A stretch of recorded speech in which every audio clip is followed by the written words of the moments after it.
Hey, good evening.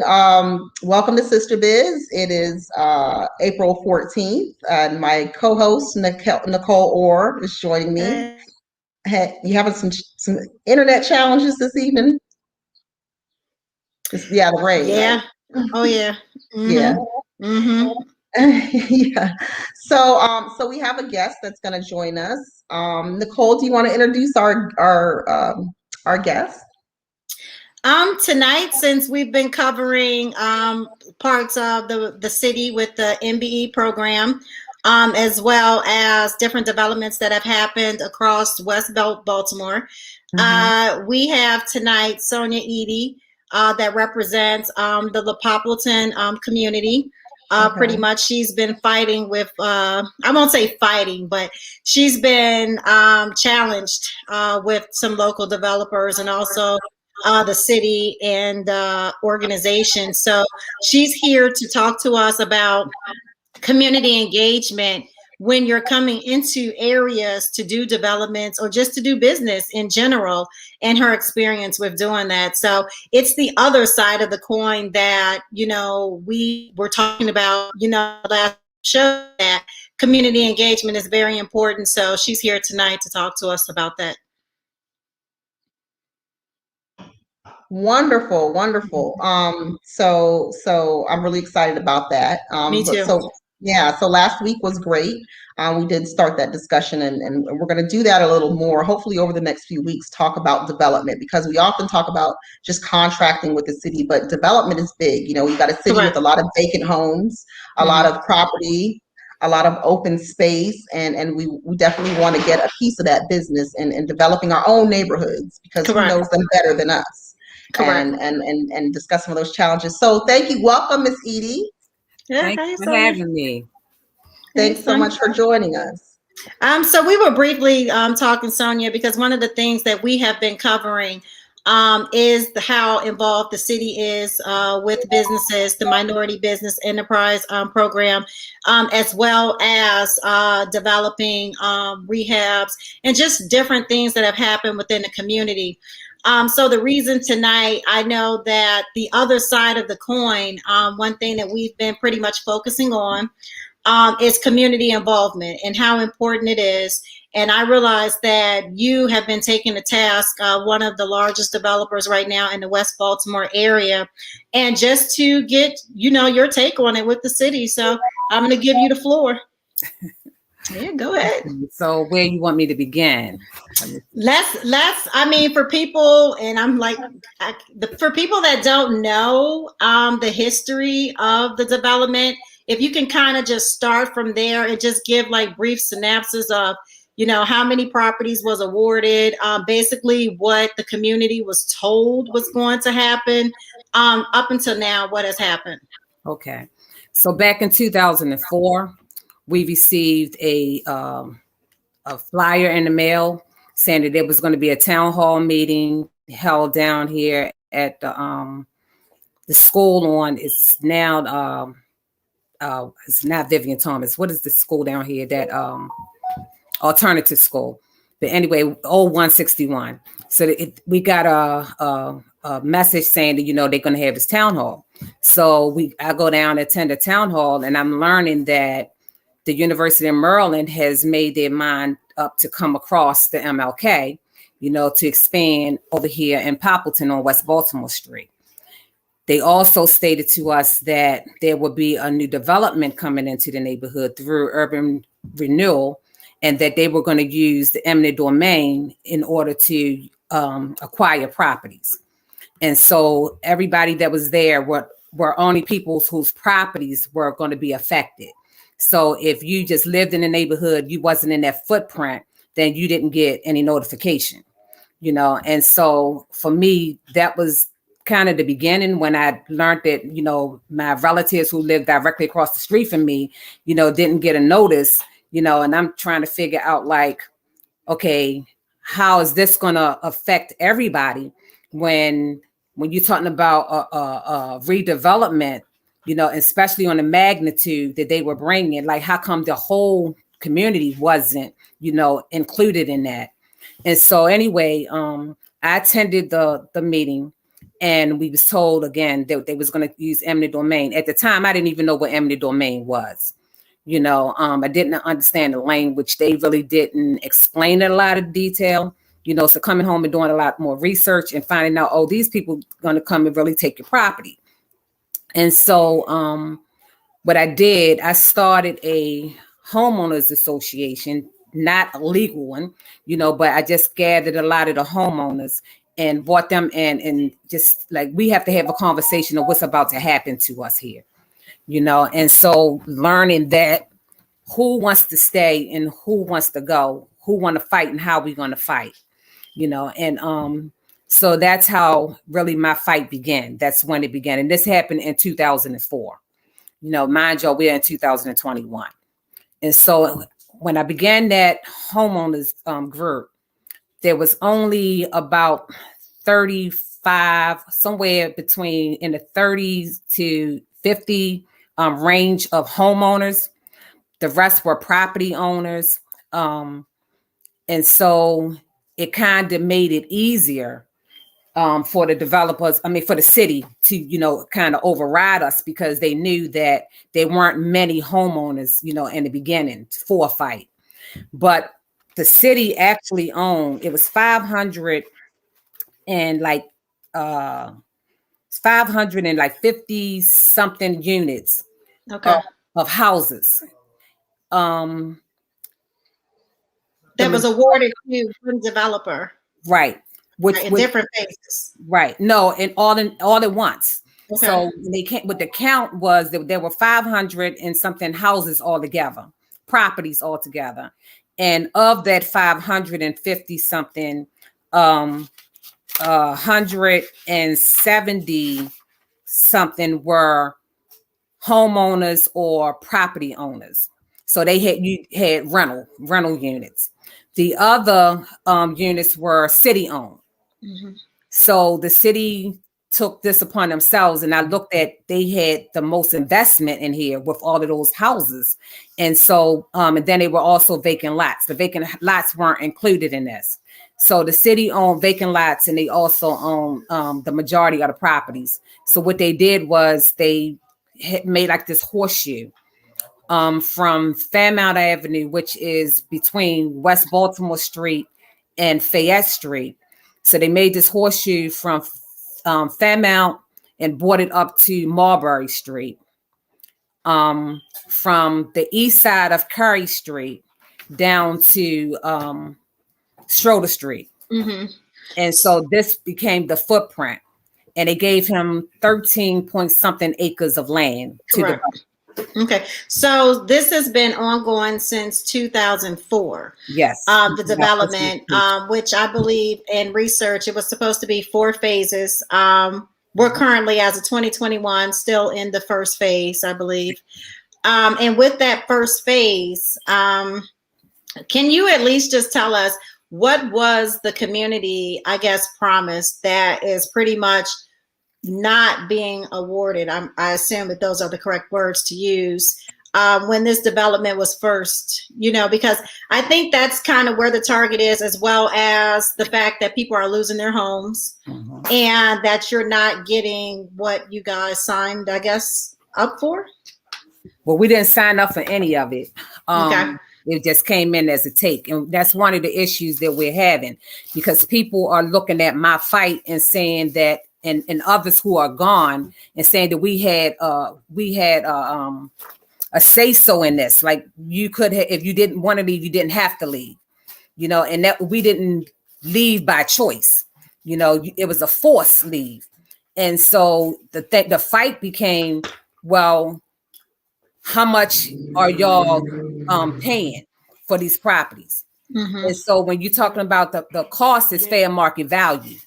So when you look back at 2004 in a disinvested community, what was the going price at fair market value?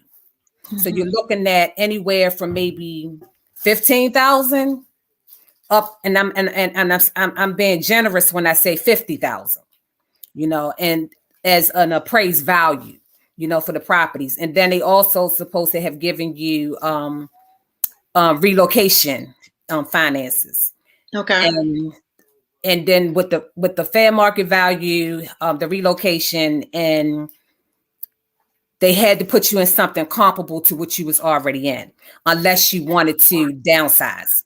Okay. Have they done that? Have they done that to people that have already left, or no?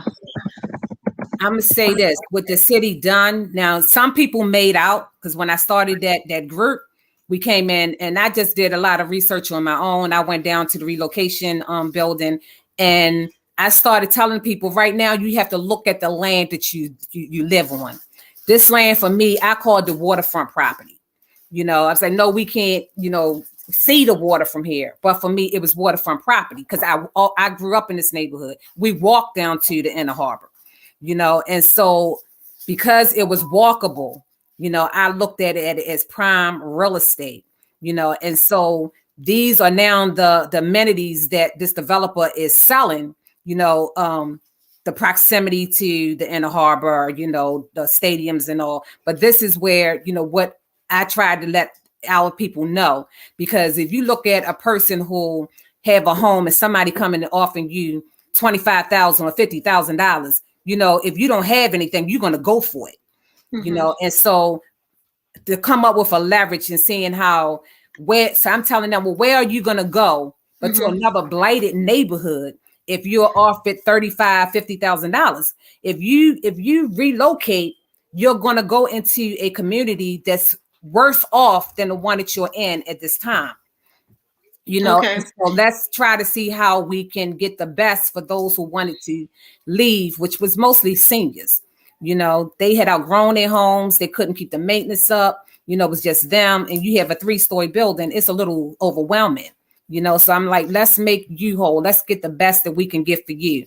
And if you're going into a senior building, and you can retire now and offer this money, $50,000, $75,000, that's a good piece of money for, somebody of that age. So I guess what right now is the issue? I know the eminent domain is a major issue, but what exactly should the developer? I mean, like right now, he is still in phase 1. It's been almost 16 years. If we do that calculation, that's a long time because I have a 16-year-old. So I'm just saying, what is the problem? Like, beside the eminent domain, don't get me wrong, is a humongous problem. People's homes are being taken, but what is he doing for the community? Nothing. So before we get into that, Ms. Edie, I did want to introduce our other guest. Because Jasmine actually has lots of experience with eminent domain with the city. She did work with the city, and she may be familiar with this actual case due to the time frame she was working with the city. Jasmine Torres is an attorney, and so I wanted to introduce her. She has experience working with the city, and she does a lot of settlement. So she'll explain her business, and she'll join us in on this conversation to educate people on the process. And she knows the tricks of the city because, again, she also worked for the city and did a lot of that work that we're discussing right now. So it was great to bring her into this discussion. Yeah, Jasmine, we'll let you introduce your law office and tell us a little bit about you, and then we'll jump back into this conversation. Okay. Hold on, Jasmine, we can't hear you. Do you have your mute button? Are you on mute? Okay, let's see.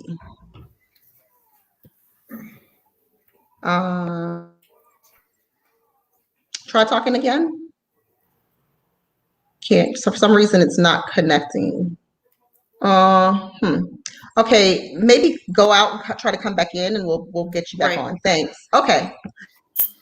So what exactly, while we wait for Jasmine to come back, what exactly, I guess, has the developer done for the community?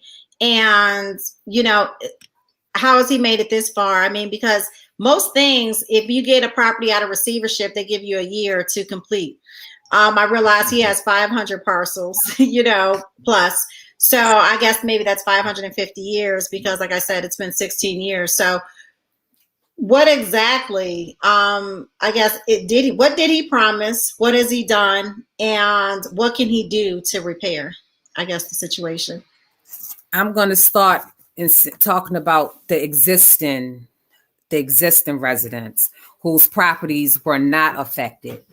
And so when you look at the people who didn't know, that this development was coming, and then when we were trying to get support, the ones who were affected trying to get support, they didn't see where, because their properties weren't on the acquisitions piece, that they were going to actually be affected. But then when the buildings began to be erected, it's like, okay, these views, I used to, first of all, let me step back. You had people who said, I had neighbors across the street from me. I bought into this community because I came out and I saw, the neighborhood. I saw the blocks. I chose to move into this block because of the block, and then they have these neighbors. So then you start slowly seeing your neighbors moving out, disappearing, and you're not knowing why, and then, so now you're getting these vacant homes, and so you're getting all of this vacancy now, you're losing your neighbors, and now they're coming and tearing down the houses. This is phase one that I'm talking about. And so when the houses, began to be demolished, now you're looking at how long did these people, first of all, have to sit now where they once had neighbors, who got out there and swept their fronts, kept the block nice. And now you have a vacant lot. Well, how long has it been vacant? The lot's been vacant. Years. So I'm going to say, even in phase one, it started in 2006. They started demolition in down on the phase one.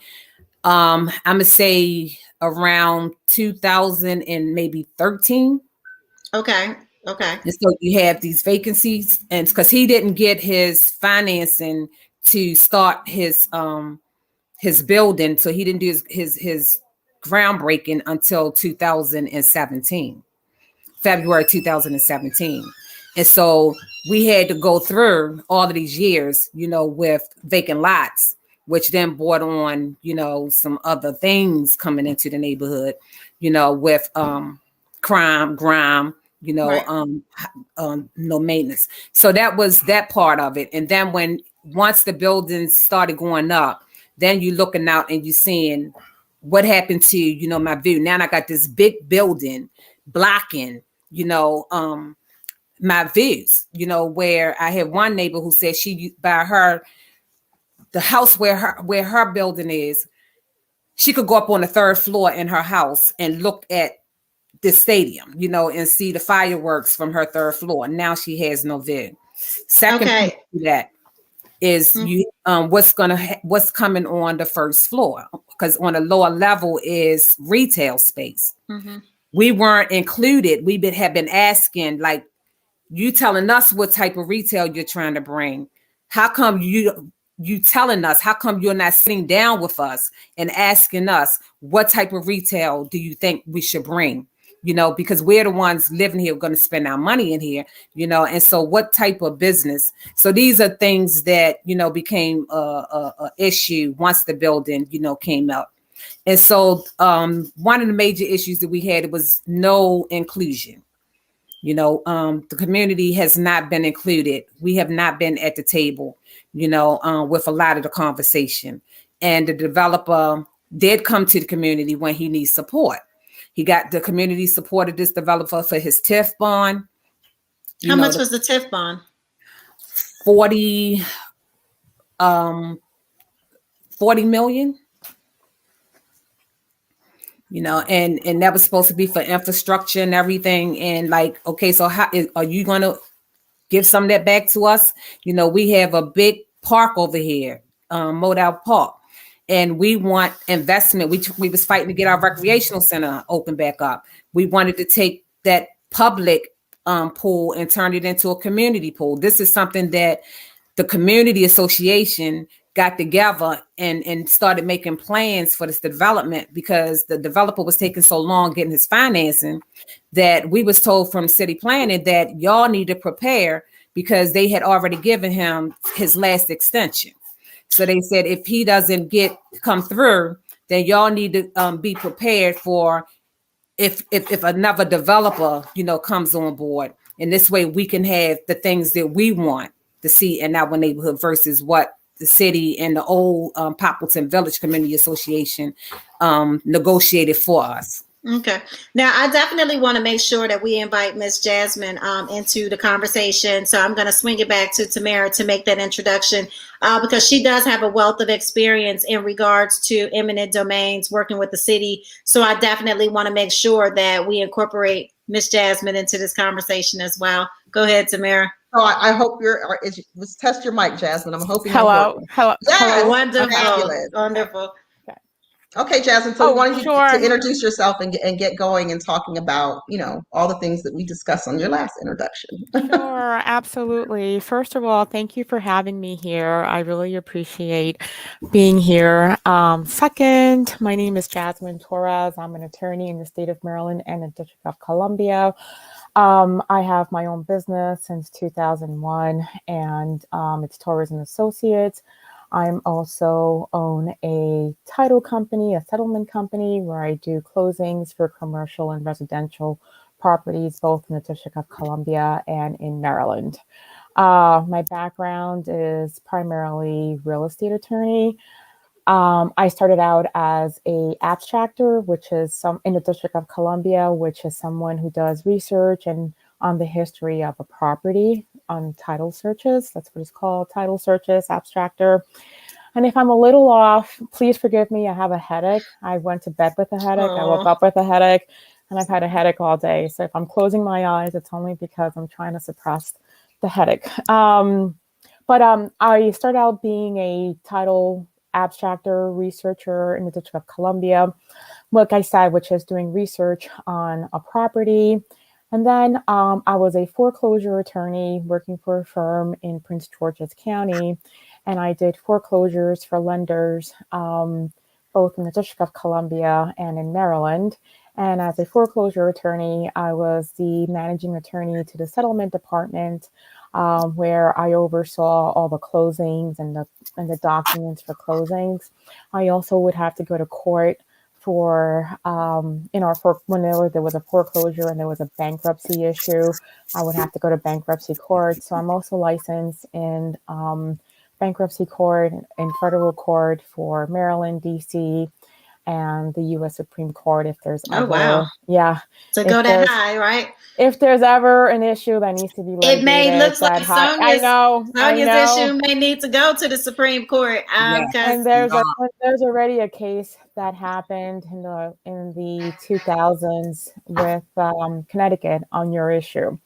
And then this is where this comes full circle to you. Then I left and I was a eminent domain attorney, condemnation attorney for the city of Baltimore.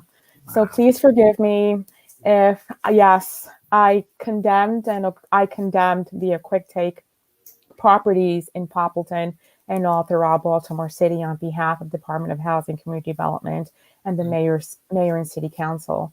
So I may have condemned properties in your neighborhood, on your street, and I am familiar with a lot of the things that you're talking about. One, you talked about appraisals and properties being suppressed and appraisals coming down. And it was quite interesting. Some of the, I don't know if I would say tactics or, some of the appraisers and how they had to appraise properties in these different neighborhoods. And what was really interesting about that is that, let's say hypothetically, okay, because I think you gave some really high numbers. You were being very generous.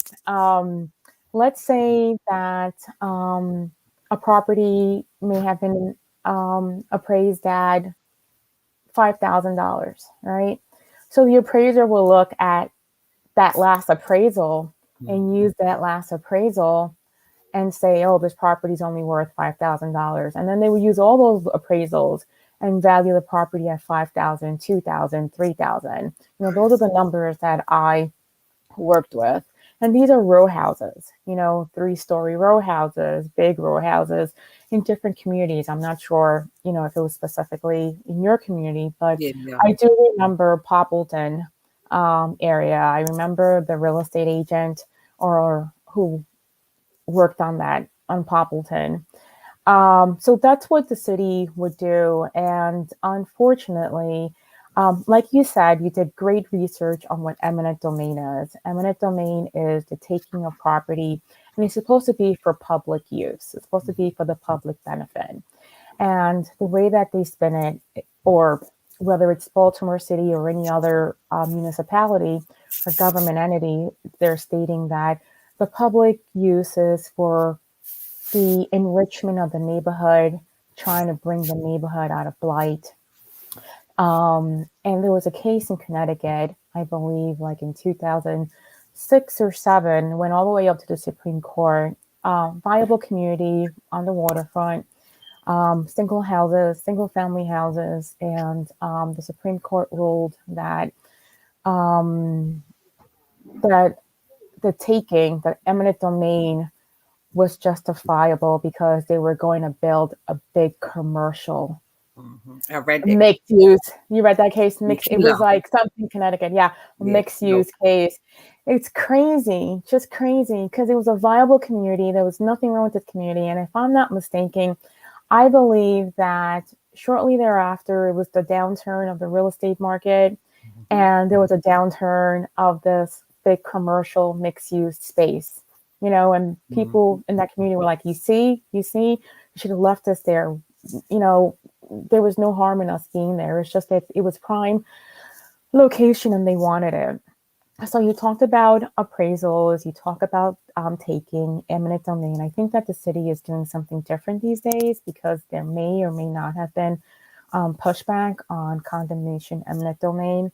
And I think that they're doing receivership. That's like the new condemnation. And what receivership is, it's pretty much saying this property is vacant, it's abandoned, or there's vacant house notice on it, and you need to take care of it. If you don't take care of it, we're going to give it to a third party, and they could go ahead and sell it to someone who's going to renovate the property. So I guess the city, on one hand, is concerned about taxes. I know the District of Columbia is, and about making a community viable. The issue really is, like you said, Sonia, how do you make the community viable for the people that are living there in addition to new people without displacing us? And I know about relocation too.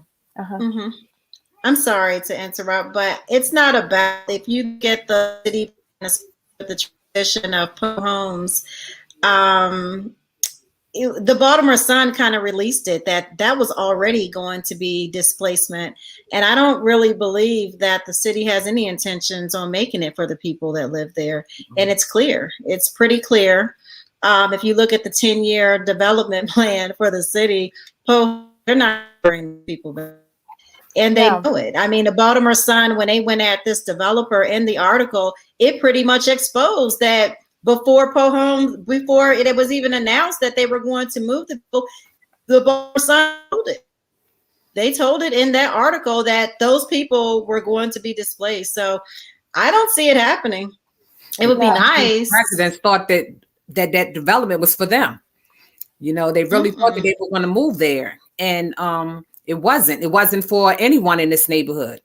Who can afford even a studio apartment? The studio apartments start at $1,400, for a studio. And for a 3-bedroom, you're talking about over $3,000 for a 3-bedroom. So who was his target? So when you look at University of Maryland, coming across the MLK, so you're looking at doctors, nurses, and we didn't understand in 2018 when we went down to the acquisitions hearing. What we did not know was that subsidies, which he has as 20% of the overall development is for subsidies, 20%. And so thinking that, this is an opportunity, for somebody to be able to get in there. We learned at that acquisitions hearing that students qualify for subsidies. So it's like, okay, well, there we go. It's like nobody can move into this building. And so now that he's had problems because the neighborhood wasn't ready, and the people who he's trying to bring in, that market is not coming in here. And so now his building has been vacant since he had his grand opening. his building had laid vacant, and then he had some water issues, some mold issues, so he wasn't able to open the building up after his ribbon cutting. So the building still stayed closed for maybe almost like 9 months, something like that. So he didn't have occupancy. The city had taken away his use and occupancy. And when they opened it back up again, they only gave it to him at like 30%. So anyway, now all of a sudden, who's moving in? Now he has all of his subsidies are about full. He's almost like 100% full and on his subsidized. His capacity is one building right now. He has a capacity in one building at like 52%, occupied. So when you look at all of that, it's like, so when the next 3 phases, that we're waiting on to keep allowing this developer, to get extensions after extensions. And he's having issues with, filling these buildings. The building's supposed to be 80% occupied before he can move to the next phase. Okay, so who is and I want to know, Jasmine, if there's any organizations that actually could help Miss Sonia, I guess, in her fight. But Sonia, can you tell us, like, are there any other organizations that I guess is helping to champion the fight to make sure that the developer is being held accountable? At one point, we had Southwest Partnership. They were, when Michael Sight was the executive director, he was the one who sat me down and let us know that, right now the city is not willing to give this man another. When Graziano was in the housing commissioner, said that he was not giving him another extension. And so this is why he was telling us, y'all need to sit down and get a planning group. They would support, but then we had opposition from within. And the opposition from within, after we gone to Southwest Partnership and asking for help, the community association went to them and asked them for help. They sent a letter. We got a strong letter coming from the partnership and support. We were able to stop the developer, financing, just to ask him to sit down at the table with the community. We wanted to be included, and once Graziano was gone, we had Braverman. He was interim at the time. The president and myself, we went down and sat in Braverman's office and telling them, look, we need to be at the table. We weren't there in the beginning of all of this, but we have a strong community association now. So whenever communication, whatever development, whatever, we need transparency and we want to be at the table. We was told, okay, this was going to happen. We never, to this date, never been back in housing, never sat down with Braverman. He's never come out, and all we have been told was that unless there's a breach on either the developer side or the city side, this is the LDDA is a legal binding contract, with the city that they can't make any changes, so all of the changes we wanted to have properties removed off of the acquisitions list, the expansion of our park for them. And if the LDDA says that, let me give these objectives, that the urban renewal plan says that establish positive and identifiable image for the neighborhood, promote historical and architectural preservation, home ownership opportunities for diverse economic groups, provide development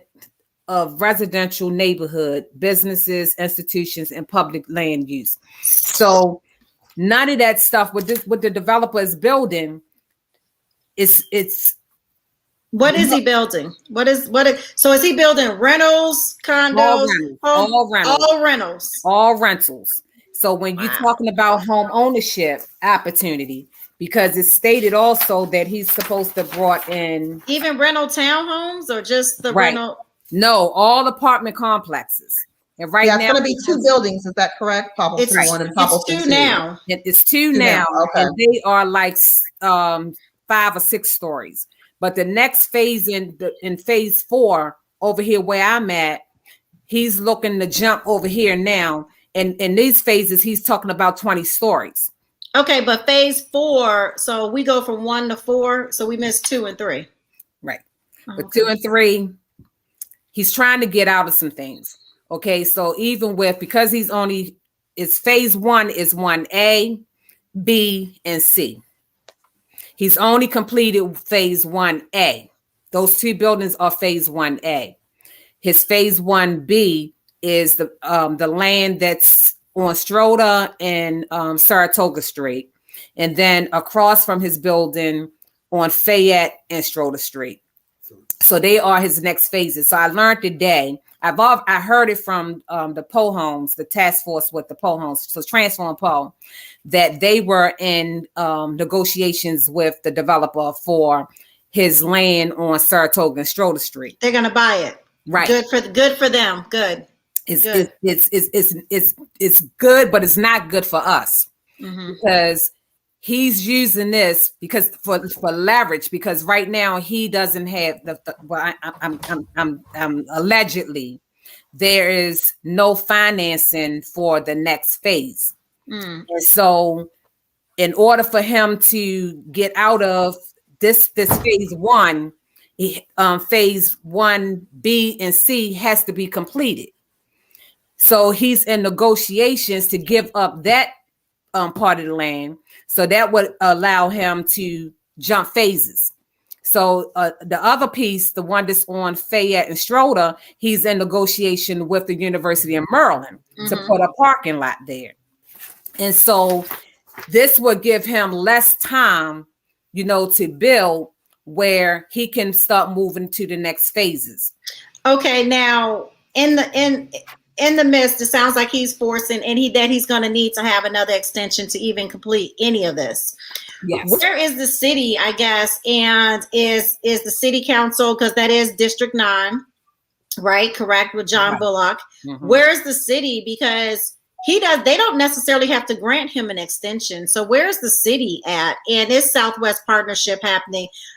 Is the organizations, I mean, Ms. Jasmine, I'm sure could probably speak to any breaches, injunctions, anything that can be done, because Southwest Partnership, someone at this point, he doesn't have to be granted that extension. So where's the city at on these issues? Can you hear me? I hear you perfect. Oh, and can you see me? I see you. Oh, okay, because it kind of froze on my end. I know about land disposition agreements. Is that what you're referring to, Sonia, an LDA? Yes. So an LDA is an agreement between the city and the developer. And like you said, usually it's thick, it's like 10 to 20 pages, and it has all these conditions. And usually, right, the way it's supposed to work in theory is that if you don't meet those conditions, then you're in breach, and the city could take the property back. That hardly ever happens. I've never really saw it happen. The city always tries to work with the developer or whoever the person is that purchased the property to get them to, fix it and do what they said they were going to do. So I don't know of any organizations that really could assist you, but I think that it's excellent, Sonia, that you have an organization that's working and that you are mindful and at the forefront of this. I do know about, I think, CN. It's that's more of a housing counseling organization, and they're pretty strong. And I think that you may want to reach out to the new city council. She's Hispanic American, Yvette. I forget her name. She's new. And she also worked on Miss Ramos, I believe it's. Yeah, Odette Ramos. Yeah. She also worked on real estate matters, city matters. She created this organization or continued this organization with housing counseling that has to do with real estate. So she may be someone for you to voice your opinion and share what's going on. I could pretty much inform you that she knows in general the issue. Okay. But I think that you're on the right track.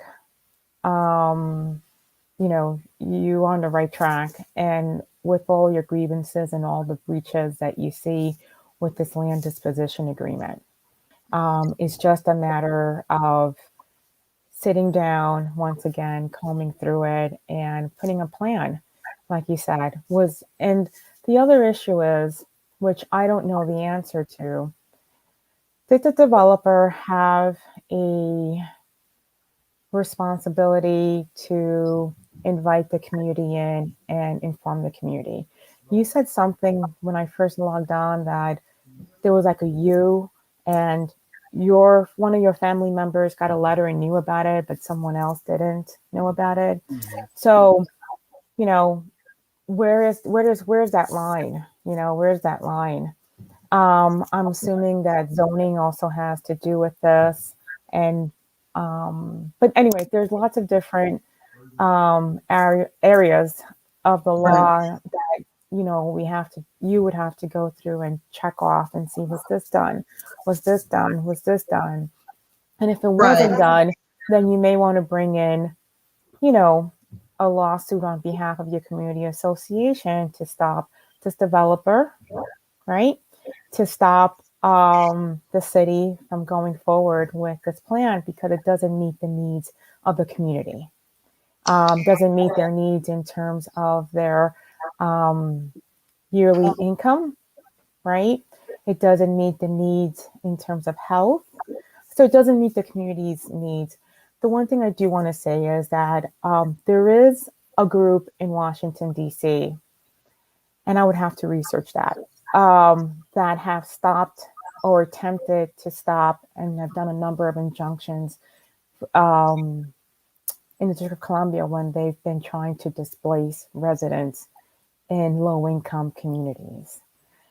If you do a search, you may find it because it's been all over the newspaper, the Washington Post in DC.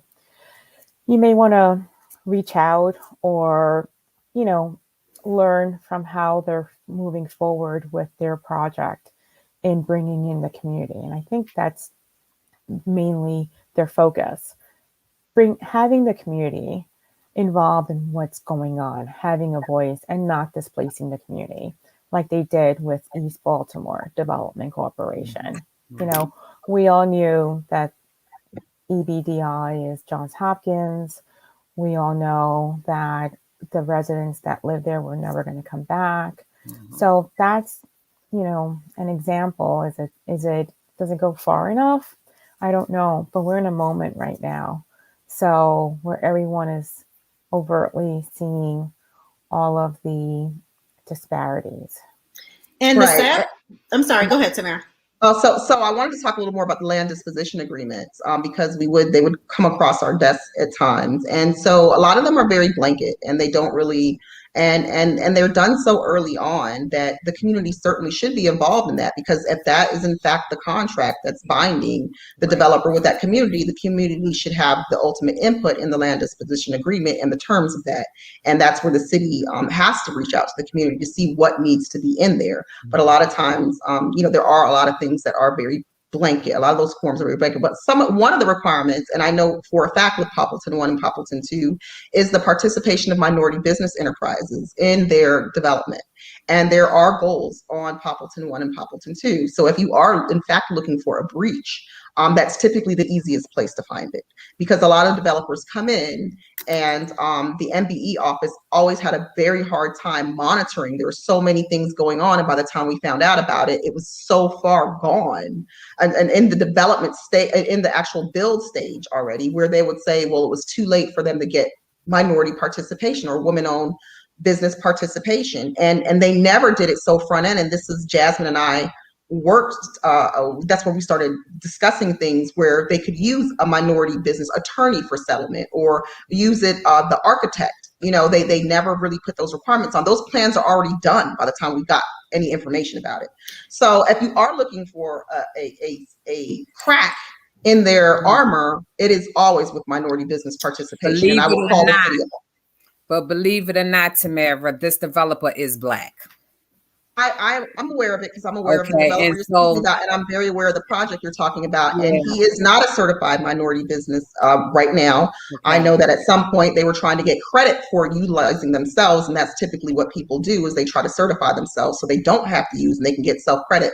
But he's not able to do that at this time. So To he's my in knowledge. violation of his bond, really, at this point. He was awarded, and so that's what I'm hearing. He's Yeah. technically in violation of his bond agreement because he has not utilized any minority businesses. That's what I'm getting out of it. Well, you can ask them for that because that's part of the land disposition agreement is minority business participation. It always is in these projects. The issues that I had is that it never went out to the community and those minority businesses for them to even participate, and they tend to say we can't find this or that person, or they come in with their team already.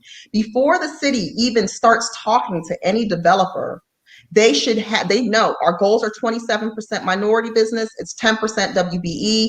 Bring the team before we sign this agreement with you. I want to see who you're using. But what's happening is they set the goals, they agree to do it, and then they skirt their way out and nobody calls them on the carpet. And when you get a $40 million tax increment funding break, like with Port Covington, you need to be held accountable. So yes, we saw it happen in East Baltimore. We're going to see it happen with Port Covington. We're going to see it happen in Poppleton. We're going to see it happen across Baltimore City where people are going to be displaced. Minority businesses aren't going to be used. They're not going to be penalized. And when I started talking, again, as usual, about penalizing these developers, the city's attitude is to be careful with that because they want developers to want to come to the city. So why do you put a land disposition agreement in place? And why do you sell it as this package where minority businesses are going to get business in the communities that they live in, and in fact say that we're not going to penalize them as the law stipulates and allows? So if you want to find a crack in any developer's armor that has received a tip from the city, you look at their minority business participation and you make a stink of it because they are contractually obligated to meet those goals. Well, so we ask know for a report and see how they're doing. Now we know that because he utilized, I believe, contractors out of Pennsylvania, and none of them looked any shade north of the sun. So that's definitely an open area. But my thing, as well as that, is whether or not. So he can't certify as an MBE technically. I'm assuming. Although he is a large company out of New York, with the size standards that are in place, I do not believe that he would be able to meet the requirements for the city. No. Okay, so my thing is that that's some open area right there as well. But in regards to the community support, what organization? I mean, because taking this to task, I don't know. Maryland is a public information state, pretty much. So is she able to get this information in regards to the minority businesses, as because it's public information? But we all know Baltimore City, my favorite word is convoluted, because it is convoluted. And on some days we're gonna go ahead and say polluted. Because some stuff just don't be right. Convoluted, polluted. But what's sad, information, is it free, like, to be able to go and get it? Will they willingly give it to her? So you can ask, you can make a information request, MPIA request. The city's attitude, the law is that if they have the report, like if they readily have it, they're not going to make a new report for you, but if they do report, and they are supposed to report on minority business participation. So anything in that LDA, they're supposed to be reporting. That's part of the agreement. So you will get that information within 30 days to the city, to the city. Okay. So you can request any information on that project, request their minority business participation. Ask for it. Ask for how they're doing, who they're using, how they're measuring on Poppleton 1 and Poppleton 2. Ask. Okay. Now, in regards to community involvement, right now, community organizations, do you have the support of your city councilman? No, we don't have the support of anyone. And now that Michael Sipe is gone, we really don't have any support, because now Southwest Partnership has a new executive director. And what happened with that was that he came to me and said that he's been hearing all of this rumors going around, with this development and the city, and eminent domain. So he wanted to make some sense out of it now that he was the president. And so he said he went down and he met with Nick Mosby. And he was saying that, Nick Mosby told him that for Southwest that the city is not your problem. This developer is not your problem, that Southwest Partnership is your problem. And so he was like, well, how is that? And he said that from all this negative publicity, all of this negative media has stopped this developer from receiving his financing. Over 20 years? Right. And that's what I said, and we did write one letter that in support from the Southwest Partnership to stop his first financing, which we were able to do, but he came back to the neighborhood and went to other community leadership from public housing and received letters of support. And so he utilized those because his bank told him on the day that he was supposed to receive his financing, they told him, no, we can't do this because you have community issues. And so he came back to the neighborhood, got support, like I said, from public housing. They have their own tenant council, so presidents and stuff. So he went to them and got letters of support. And all of a sudden now you present the stuff to the bank and, you good, you back on that. And so that's how he was able to move forward with his financing. And so there has been no other, letters or reports or anything from the partnership. Now, there are different reporters who come out and interview, people from the neighborhood about things. And we speak the truth. If there's no transparency, there's no transparency. Okay, so the partnership hasn't taken, and that's Southwest Partnership, which is a composition of 6 to 7 different neighborhoods across. So they have not taken a position with this developer, or have they taken a position? No, they have. Okay. What happened was when a developer came to the president. This is recent. Yeah, this was just last month in March when the developer came to the president, and he said that he called him after that conversation with Nick Mosby. The developer, Dan Byford, called our president, and he told him that, asked him for a letter of support. Like, can we start fresh? This is what I was told from the president, that can we start fresh? And he needed a letter of support, and he needed it by this Wednesday. And so anyway, he said he had to make an executive call in order for him to write this letter. Now, he didn't expose, because I'm saying, why didn't you come to the community? Why didn't you come to me, and let me know that this letter was requested? Anyway, he said it wasn't enough time and this and the other, and he had to make an executive decision. We're going to stop right there. But this executive director that is now for Southwest Partnership, he's a man that's in question of whether or not he should even be sitting as president of the executive board, because according to their bylaws, he is supposed to be living within the 6 to 7 neighborhoods, and he lives in Gwen Oak, from my understanding. That's where he's claiming as his residence. So how exactly is he allowed to sit on the executive board, make any decisions, give emergency letters to developers over the community's input? Right. These are very suspicious and suspect things. Because he is claiming as his principal residence a home on Gwen Oak, which is that's not in this 6 to 7. So he claims he lives in Pigtown. That's not what SDOT says. Right. And on top of that,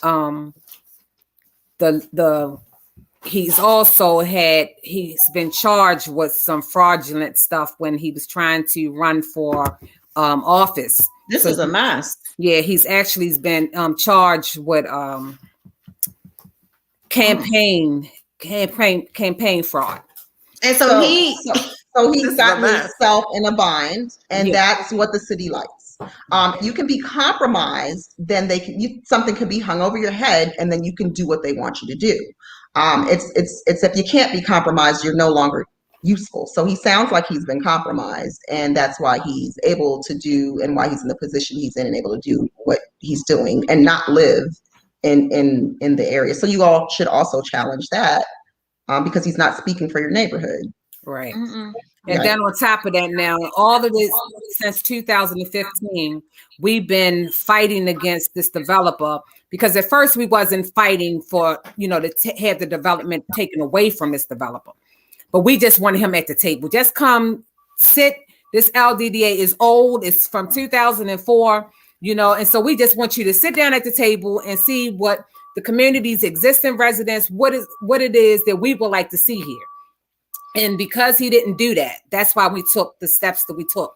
But we've talked about reducing heights, reducing some density. If the LDDA says that you're supposed to bring over like 1,700 units of home ownership and 230 something units of townhouses for rental, like where are they? First of all, when we see your maps or of your plans, everything is high, and stories and densed, and so you get more when you build up than you do when you spread out. So exactly. Of course, you're going to get more. Right. And so I wanted to just cut in really quickly because we had a question from a viewer, Lorraine, for Jasmine. And is there a way to reform eminent domain law to prevent commercial development to be used as quote unquote public benefit? And that question was for Jasmine.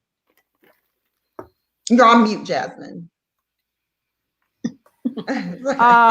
Me and mute. Yeah. The Supreme Court has already ruled on that issue with the Connecticut case. And, the answer right now is no. Maybe in the future it will change, but right now the answer to that is no. Well, my lawyer was telling me, because that's what we fighting. We fighting to change the law in Maryland.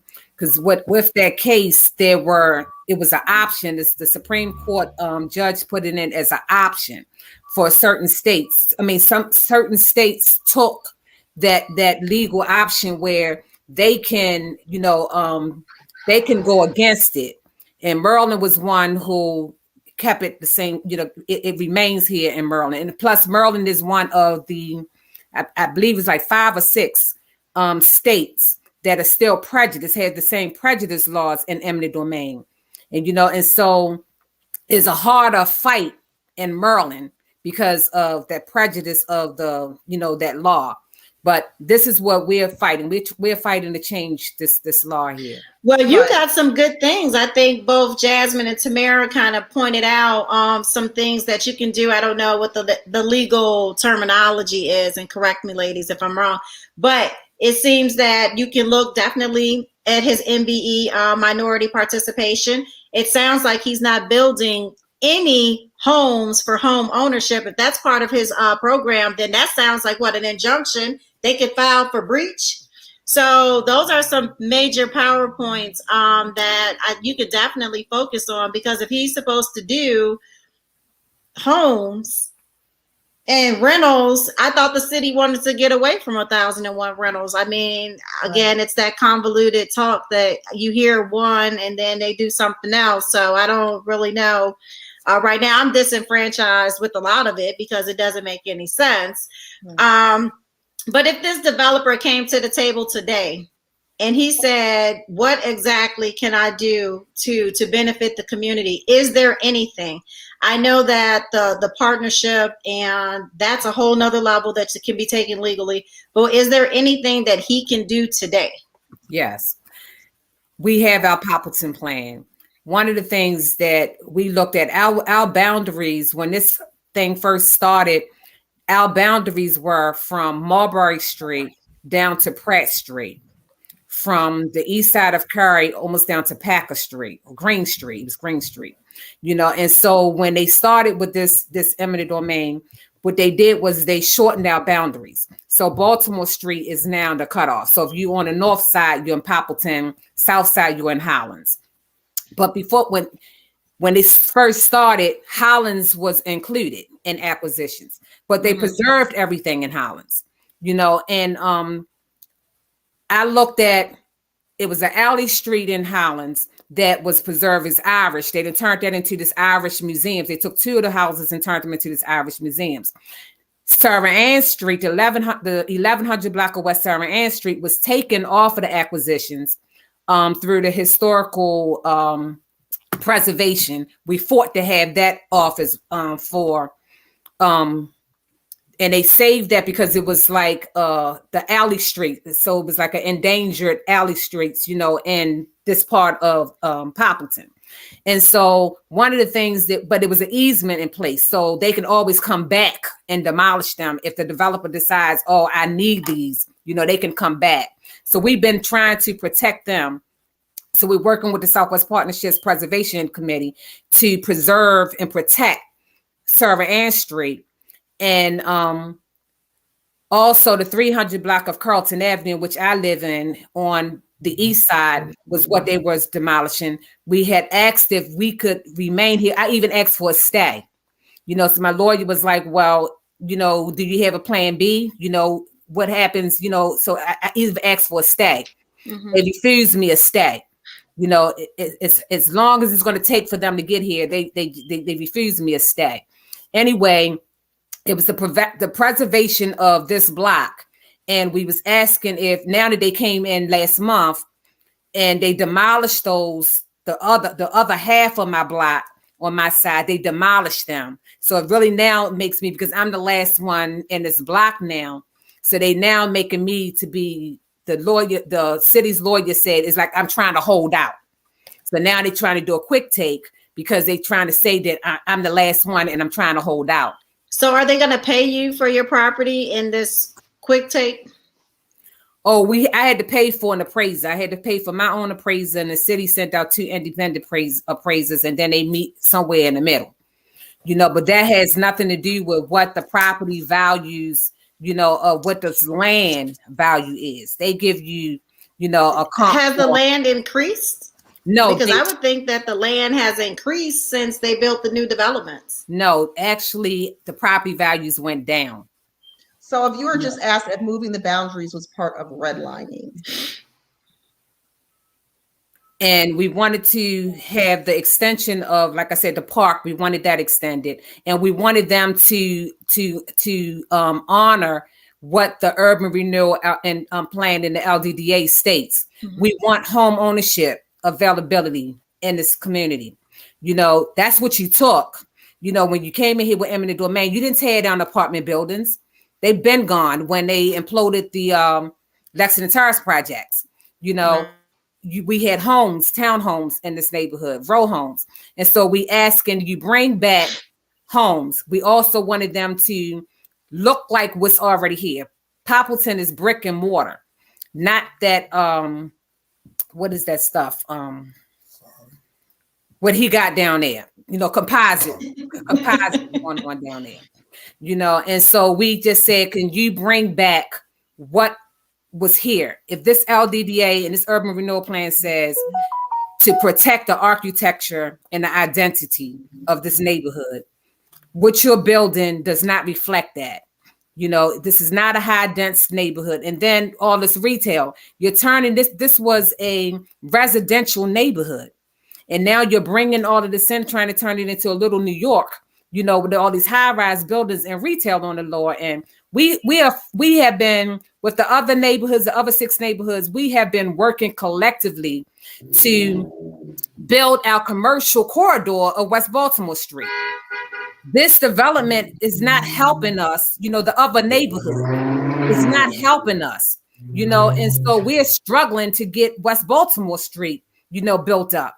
And so while we competing, and so if he comes and he sits with the neighborhood and we bring things that's going to be affordable, he didn't even want to get funding, state funding here because he didn't want to have to do subsidize, but at the end he wound up giving in, I guess because of financing allegedly, but anyway, it's nothing that's geared from this developer back to the neighborhood. And if he want to get back in the good graces of this community, these are things that we have been asking for. Even for money we put in our plan, we even put some money back into the neighborhood. Like you have existing homeowners who need assistance with, their structures.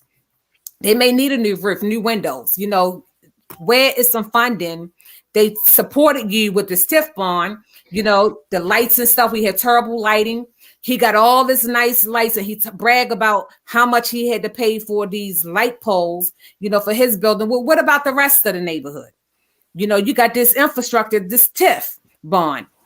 You can put some of this money in right now while this development that you're doing, you know, you're not giving anything back to the people who are here now, you know. And I'm like, my aunt who lived across the street, she died now she been dead like almost 7 years now, but she's lived in this same block before I was born, you know. And so for her not to live to see anything come to fruition, you know. And I'm looking at my dad, he grew up in this block. He's 86 now, you know, and it's like to live through such disinvestment in this community, but you chose to stay when you had an opportunity. You could have left. And to stay here, it was for me to move back here with my children.